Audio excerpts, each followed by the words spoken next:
Moving on. Options for using the symptohormonal or the symptothermal hormonal method.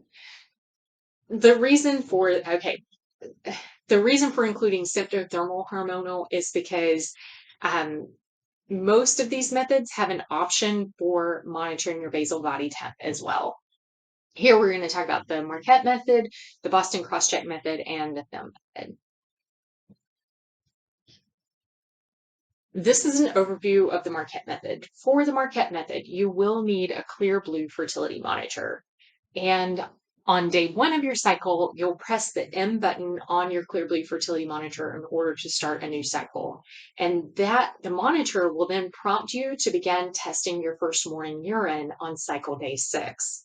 When you insert the dipstick or the wand into the device, you'll get a reading of either low, meaning that your estrogen levels are low, um, so you're in your infertile phase. High, your E3G metabolite is on the rise and your fertile window has opened, or of peak. This means that your luteinizing hormone is spiking above 30 milli-IU per mil. How the monitor records this is L for low, meaning that those are safe days for unprotected sex.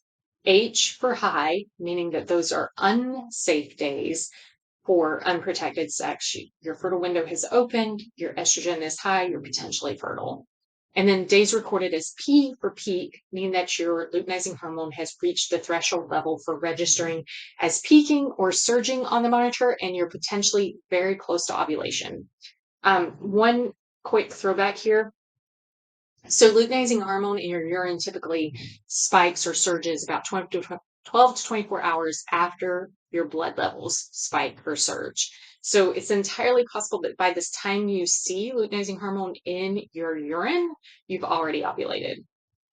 It's safe to resume unprotected sex 3 days after your last P reading on the monitor. For your first 6 cycles, and this only applies, so this is the standard Marquette protocol. This only applies if your cycles are between 21 and 42 days long. Until the monitor learns your cycles, cycle day 6 also starts your fertile window. So for the first 6 cycles, you'll need to avoid sex beginning on cycle day 6. Fertility closes 3 days following your last peak day.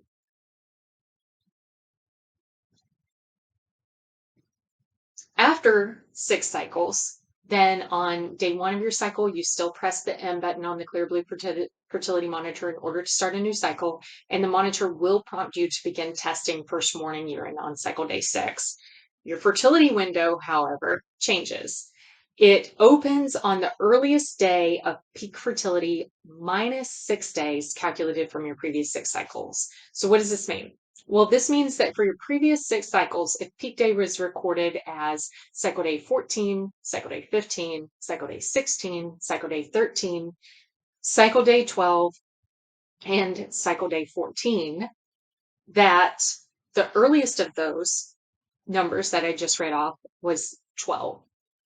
12 minus 6 is 6. So your fertile window would open on cycle day 6. And so you would avoid unprotected sex from cycle day 6 until you've confirmed ovulation as peak plus 3. And once you have peak plus 3, then you can resume unprotected sex. Now, let's say that your last peak day, your earliest peak day was for the last 6 cycles is like this. Cycle day 17, cycle day 18, cycle day 19, cycle day 17, cycle day 20, and cycle day 17. So for you, 17 minus 6 is 11. And so for you, your time when you would practice abstinence or safe sex would begin on cycle day 11, and you would still start monitoring your urine every morning from cycle day 6 on. However, you can have sex up until cycle day 11 unless you see a high reading on your monitor. So that's an overview of the standard protocol for the Marquette method. And once again, you would abstain from sex from cycle day 11 all the way until peak +3.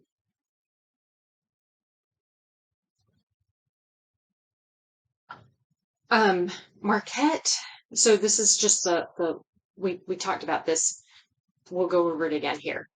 Your fertile window closes 3 full days after your last peak day of your current cycle. So if you have 2 peak days, which is not uncommon, if you have 2 peak days, um, then it would be the last of those plus 3 days, and then you can resume unprotected sex. Now, this rule is a modification of the rule that's presented in the paper reference. The actual rule reads, the fertile window closes 3 full days after the last day of peak fertility, as indicated by your last 6 cycles, or 3 full days after the last peak day of your current cycle, whichever comes first.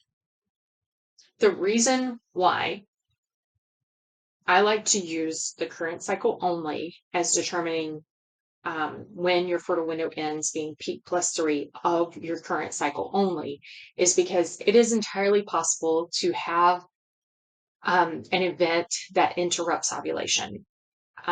Whether this is a cold, whether this is travel, whether this is some other stressor in your life. Let's say, for instance, you're a woman who typically ovulates. So for you, your last peak day on the previous 6 cycles have been cycle day 14, cycle day 15, cycle day 12, cycle day 13, and cycle day 14, and cycle day 13. So for you, out of all of those, I think 15 was the highest that I read. So it would be 15 plus 3. So that would be 18. And that would mean that, you could resume unprotected sex on cycle day 18 according to how the Marquette rule is actually written. However, let's say for your current cycle, there was something happened and you didn't peak until cycle day 21 for your current cycle. So then peak +3, like your last peak day is on cycle day 21, peak +3 would be cycle day 24. According to how the method is written, or how this rule is written, 18 plus 3 would be cycle day 21.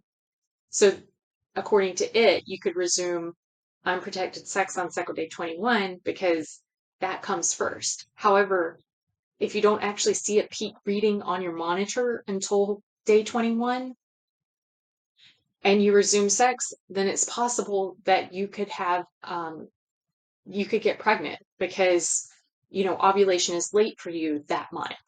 So anyway, that's Brandy's interpretation of this. Please take that with a grain of salt. That's just my interpretation of this particular rule and why I say, like, I personally believe that you would want to wait until 3 days after your last peak day for your current cycle to resume having unprotected sex. Reach out with any questions that you have around this. For the Marquette method, you're able to use fertile cervical fluid as a double check for the opening of your fertile window. It's definitely an option with the Marquette method. In a study among 116 users of both the Clear Blue Fertility Monitor and cervical fluid monitoring, the method was 99% effective after 1 year when used perfectly. For typical use, it was found to be about 93% effective. There is a recurring cost associated with Marquette. Unlike cervical fluid monitoring only and the symptothermal methods, symptohormonal methods require recurring cost for the test strips or the wands, the pee sticks every month.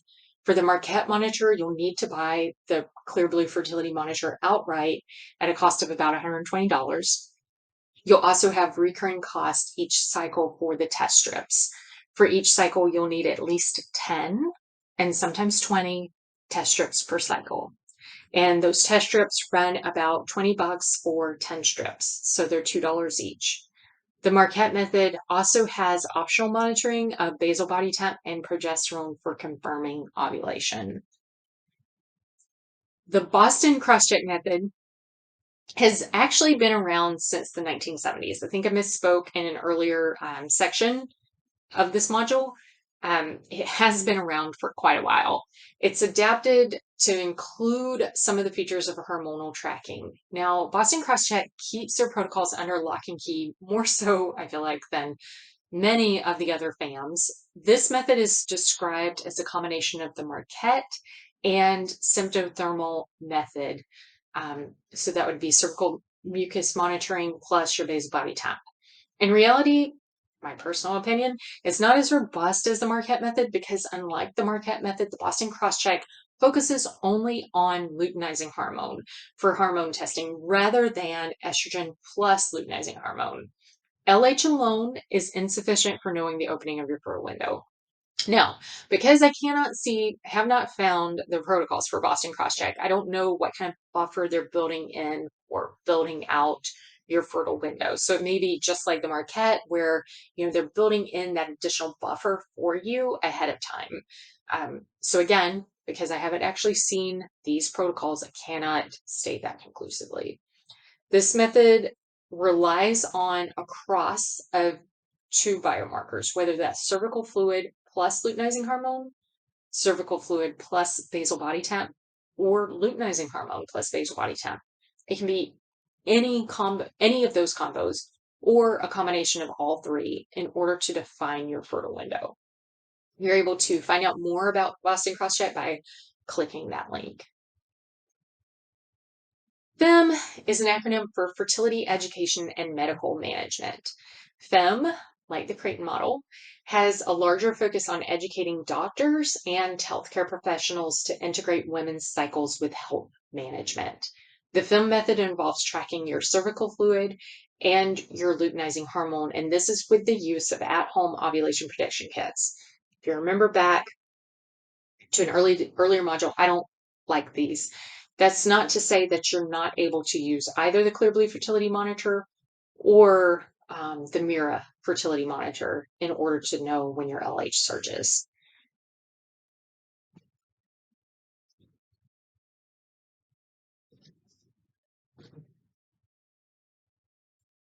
And that wraps up an overview of the symptohormonal methods. We will have, so now what we'll do is move into how to adapt these FAMs when you have any sort of condition. So whether this is low estrogen, whether this is low progesterone, whether this is polycystic ovarian syndrome, or whether you're postpartum. One note, well, actually, I'll wait and include that note in the next section.